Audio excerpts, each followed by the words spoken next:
झटपट होणारी ओला नारळ आणि शेंगदाण्याची वडी, हेल्दी आणि पौष्टिक, लहान मुलांसाठी आणि उपवासासाठी, परफेक्ट प्रमाणासहित आणि सगळ्यात शेवटी एक टिप.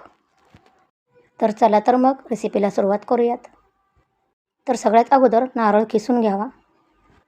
कढईमध्ये 2-3 चमचे तूप घालून गूळ घालावा. इथे मी पाऊण वाटी गूळ घेतला आहे.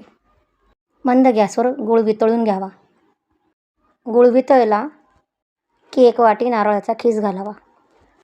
खीस घालून व्यवस्थित परतून घ्यावा. मग 1 वाटी शेंगदाणे साल काढून मिक्सरला ओबडधोबड केलेले घालावेत. अर्धा चमचा विलायची पावडर घालून व्यवस्थित मिक्स करून घ्यावे. मिश्रण थोडं घट्ट झाले की एका ताटामध्ये तूप लावून व्यवस्थित पसरवून घ्यावे. व्यवस्थित पसरवून झाल्यानंतर वरून ड्रायफ्रूट्स घालावेत. ड्रायफ्रूट्स नाही घातले तरीही ही वडी छान लागते. गरम आहे तोपर्यंतच पाहिजे त्या आकारात वडी कापून घ्या. तर झाली ही अशी मऊ आणि गोड वडी तयार. तर आता एक महत्त्वाची टिप.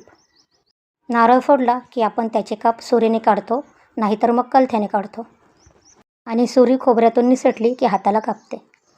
तर ग्लासने असे एकदम सोप्या पद्धतीने नारळाचे तुकडे काढून घ्यावेत. अशाच हेल्दी रेसिपी आणि महत्त्वाच्या टिप्ससाठी सबस्क्राईब करा.